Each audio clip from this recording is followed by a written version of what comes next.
Hello. Hi. So we will continue onward now with Gene Key 14.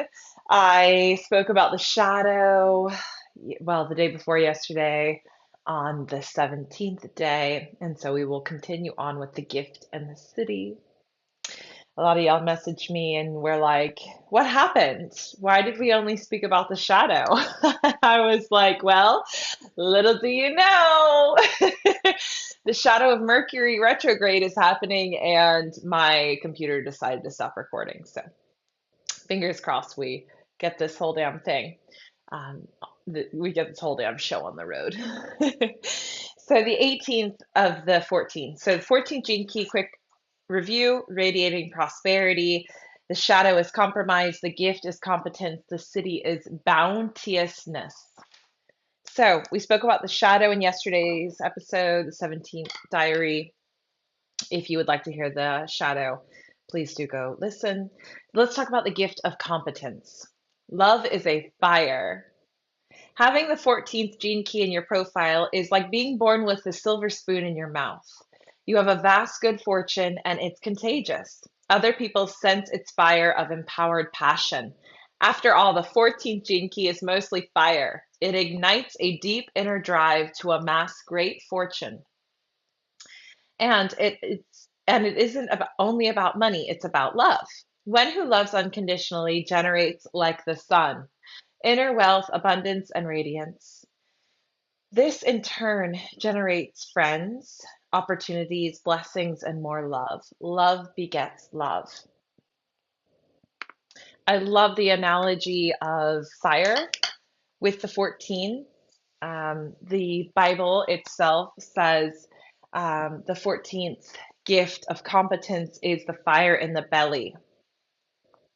And I think this is a beautiful way to think about this sacral key.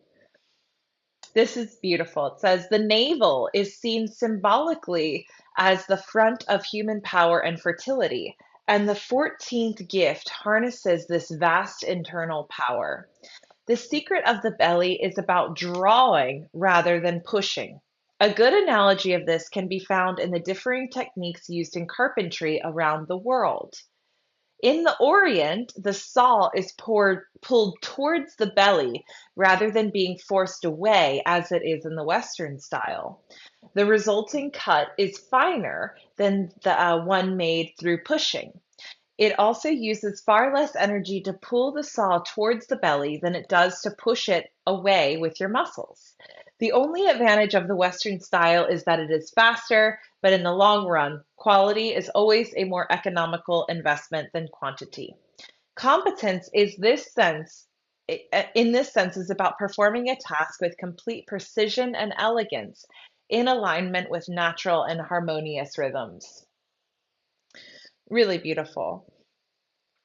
It also speaks about how the 14th gift of competence brings this really extremely contagious gift of enthusiasm, and it is such a huge asset to many different companies and team spirit to just create this um, infectious magnetism among a community. And I know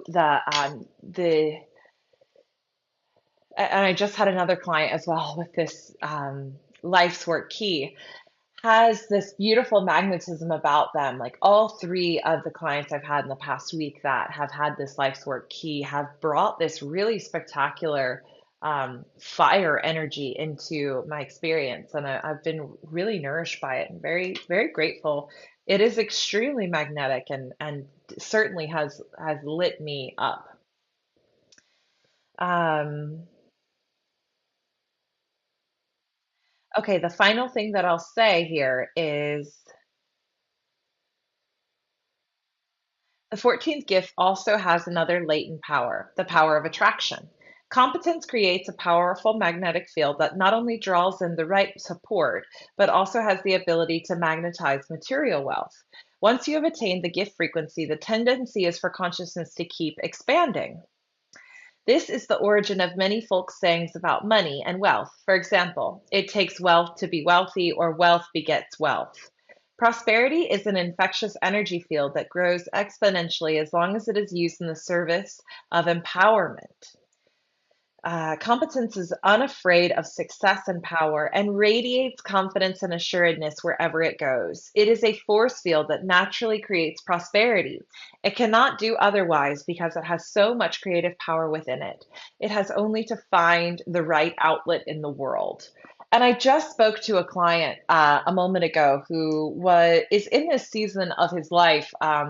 He's um, in his second Saturn return, so past his 60s, and is at a point where he's reached material success and is contemplating letting some of that go and retiring to birth this new version of himself. And his debate with himself was sort of like, which do I choose? What, to this point, what is the right outlet in the world for this expression? And I posed him with the question of what is right and wrong? If you were to dare to dream, which is the suggestion that we found in the through understanding the shadow of constriction, um, I'm sorry, the shadow of compromise. If we were to lean into that daringness to dream, that confidence to attain whatever it is that you might desire from this world, how could you possibly choose the right outlet? If you were following your dream, who would even be able to say it was right or wrong? And you could see a light bulb go off in him where he was like, wow, yeah. And what if it wasn't even just one outlet? What if I had multiple outlets? What if I didn't even have to choose one? I was like, precisely. Who's to say it's only one energy? I mean, this is such a dynamic key. It could be funneled into so many different outlets and expressions. Why just one? Why the right one? Why build this big story up where it almost feels like uh a delay tactic. It seems like a protective mechanism, a barrier. And I told him, I said, and again, something we saw in the shadow is it has to become more painful. The concept of betraying yourself and not daring to live your dream than the pain of potentially failing and, like he was saying, letting someone down or letting himself down could, is his fear around potentially choosing the wrong outlet or following his dreams. And when I said that to him as well, he was like, right, like the pain of self-abandonment, the pain and the thought even of not following what it is my dream is, what my impact is here for the world, is way more riskier than the risk of letting someone down or letting myself down or failing in this next thing that I do. And it approaches the topic of failure truly only is a perspective. Even if something doesn't equate to financial success, if following the dream is an expression of what you truly want, it's a success. So it's a unique definition that we apply to failure and success. So moving us into the siddhi of bounteousness. The 14th siddhi represents the element of gold, and the formula that takes you there is gratitude. Look at your life every day and count your blessings. This is the most powerful thing you can do in your life. Focus on all the beauties in your life rather than the hardships. In fact, learn to look at even your hardships with gratitude, because then you'll turn them into gold as well. When you nurture that spark of gratitude inside yourself, it becomes a steady flame. When you continue to nurture it, it becomes a fire. And when you nurture the fire, it becomes a sun inside of you. And the sun is nothing but bounteousness. The sun gives of itself endlessly, tirelessly. It's inextinguishable. And its gratitude is infinitely pure. And so we have the concept of heaven, of Abundance, but beyond abundance. Prosperity, but beyond prosperity. Hmm.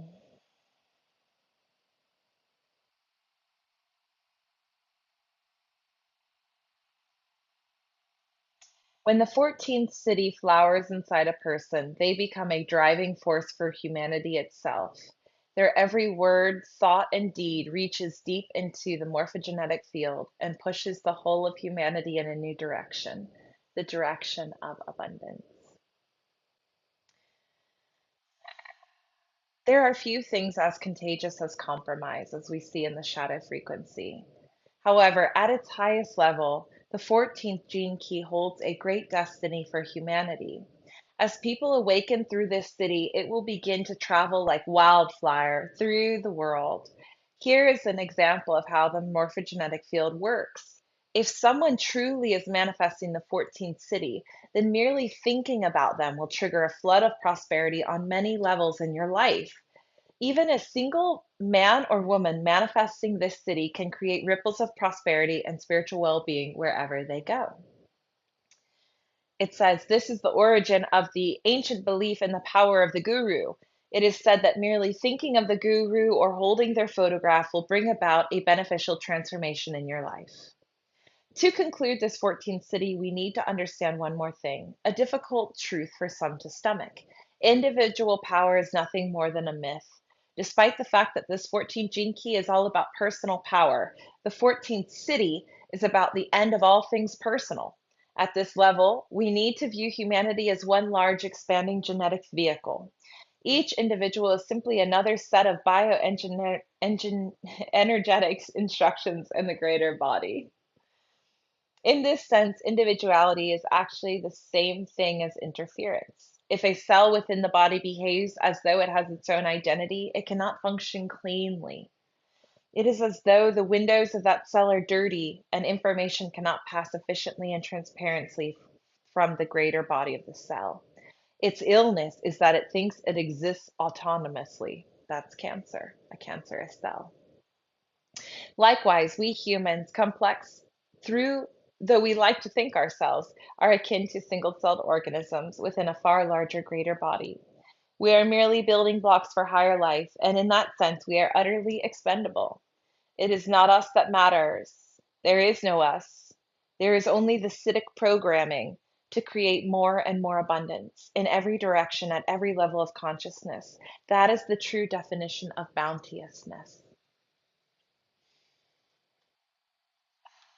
I gave my client today a nugget that I recall being one of my most favorite practices from the book The Magic, which is a 28-day practice, daily practice towards increasing your magnetism, prosperity, and abundance in all fields. And one of my favorite practices begins earlier on in the book. And she suggests, Rhonda Byrne, she suggests to count your no, she says pick your favorite thing right before you fall asleep, right as you're going to bed. You're about to drift off into your dream state.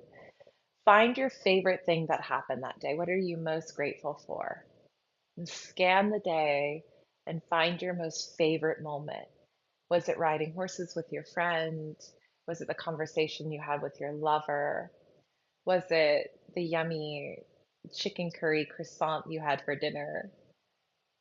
Was it the sun rising through your window? Was it a hug from your mom? Was it the breath in your lungs? Find your favorite. And essentially, what you're doing is you are counting your blessings for the day. You're falling asleep in the frequency of gratitude. And I think this is one of the most profound ways to feed the fire in your belly, to increase your level of prosperity and abundance, to count all the ways in which you already are extremely prosperous. And you'll find a shortcut to your next day when you wake up falling asleep, blissed out in this gratitude frequency. You'll wake up blissed out. You'll wake up already searching for your favorite things that the day holds for you. And so, this is one of my most favorite practices to increase the fire in my belly and to enhance this idea of radiating prosperity, to become like the sun, to become bounteousness in my frequency, to enhance my competence, and to let go of compromise, to dare to dream, to bring light into my life and to shine it into others. So this is the 14. We love the 14 so much. I'm so grateful for it. It is present in my Pluto, which you can see in your human design chart. And so it has been a very transformative, formative, um, deeply mystical key for me. And as I've delved into the shadows of myself, I've seen many ways in which I can increase my inner flame and my boldness to dream and let that radiate through the Plutonian energy within me. And as I continue through my metaphysical journey and lean into my Pluto energy myself, my shadow states, my Phoenix energy, I see more and more prosperity become unlocked in this 14. And I'm challenged again and again to dream bigger, to let go of any fears or insecurities I have around allowing myself to experience all that it is that I know this life has for me, to step into it, to step up to it, to be bold, to be like the sun. I love you, and I'll see you tomorrow.